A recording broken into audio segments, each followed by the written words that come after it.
அனைவருக்கும் வணக்கம். நாம் இப்போ பார்க்கப்படுற பாடம் என்ன அப்படின்னு சொன்னால் பதிற்றுப்பத்து. அது 3ஆம் ஆண்டு மாணவியருக்கு பாடப்பகுதியாக அமைந்துள்ளது. இந்த பாடப்பகுதியில் பதிற்றுப்பத்து அதை பற்றி பார்க்க போகிறோம். பதிற்றுப்பத்தினுடைய நூல்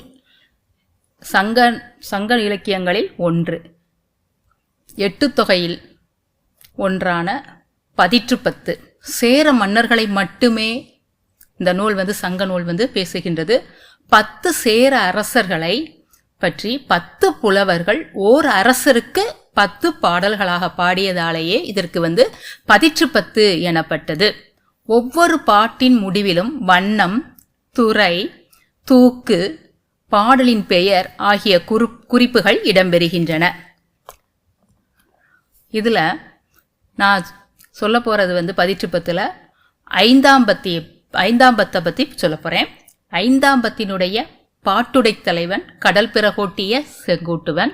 இந்த கடல் பிறகோட்டிய செங்குட்டுவனை பற்றி யார் பாடுனா அப்படின்னா பரணர் அப்படிங்கிற ஒரு ஆசிரியர் பாடியிருக்கிறாரு. இந்த கடல் பிறகோட்டிய செங்குட்டுவனின் வெற்றி சிறப்பு, கொடை சிறப்பு ஆகியவற்றை பற்றி பாடியுள்ளார்.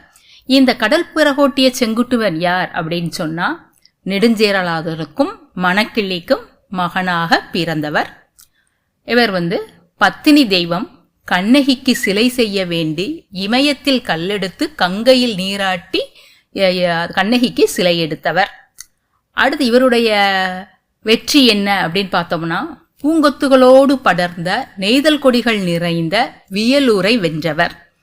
அடுத்ததாக கொடுங்கூரை கைப்பற்றி கொடுங்கூரையும் அழைத்தவன்.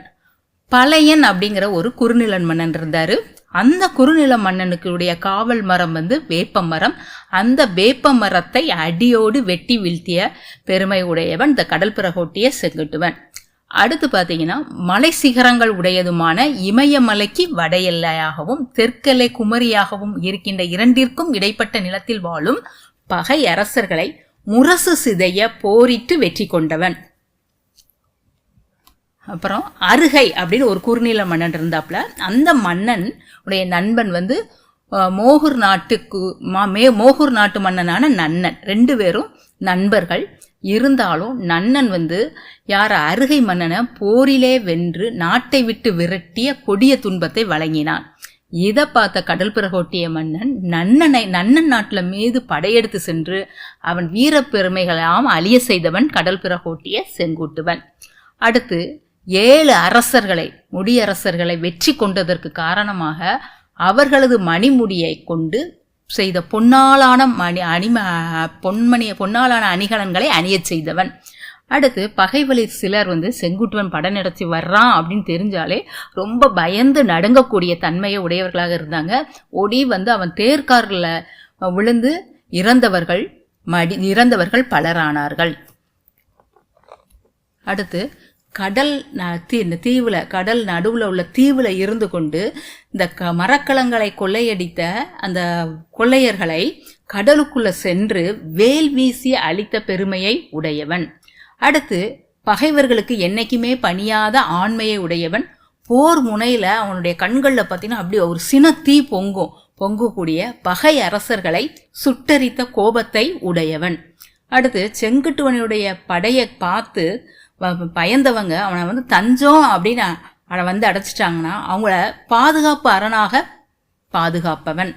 பாசறையிலே அவனுடைய தொழிலே போரில் மிகுந்த ஈடுபாடு கொண்டவன். பாசறையிலேயே பல நாள் தங்கி தூக்கத்தை கெடுத்து போர்க்குரல் கேட்கும் போதெல்லாம் போரிட்ட சிவந்த கண்ணை உடையவன். அடுத்து அவனுடைய கொடை சிறப்பு.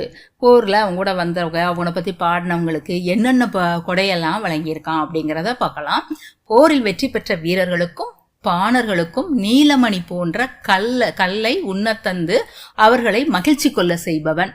அடுத்து கூத்தர்களுக்கு என்ன செஞ்சிருக்கான்னா நல்ல பிடரிமயிரையுடைய குதிரையை கணக்கு இல்லாம பரிசளித்தவன். அடுத்து யாழின் நரம்புகளை மீட்டி இன்னிசை பாடி வரும் கூத்து பெண்களுக்கு பெண் யானைகளை பரிசாக வழங்கியவன். அடுத்து எதிரி நாட்டை சூறையாடுவதில் வல்லவர்களாக இருப்பாங்க இல்லையா, அந்த வீரர்களுக்கு ஆண் யானையை பரிசாக வழங்கியவன். போர்க்கள வெற்றியை பற்றி இவனுடைய போர்க்கள வெற்றியை பாடும் பாணர்களுக்கு குதிரைய பரிசாக வழங்கியவன். படையெடுத்து வென்று கொண்டு வந்த பொருள்கள் எதுவாக இருந்தாலும் தனக்குன்னு வச்சிருக்க மாட்டான். அதை பிறருக்கு பகிர்ந்து கொடுக்கக்கூடிய தன்மையுடையவன் கடல் பிறகோட்டிய செங்குட்டுவன். பாடி வரும் பாணர்களுக்கு பொன்னாலாகிய தாமரையை வழங்கக்கூடியவன். நாடக மகளிருக்கு பொன்னால் செய்த மாலையை சூட்டினான். இவ்வாறாக 10 5ஆம் பத்தில் கடல் பிறகோட்டிய செங்குட்டுவனின் போர் வெற்றியும் கொடை சிறப்பும் கூறப்பட்டுள்ளது. நன்றி.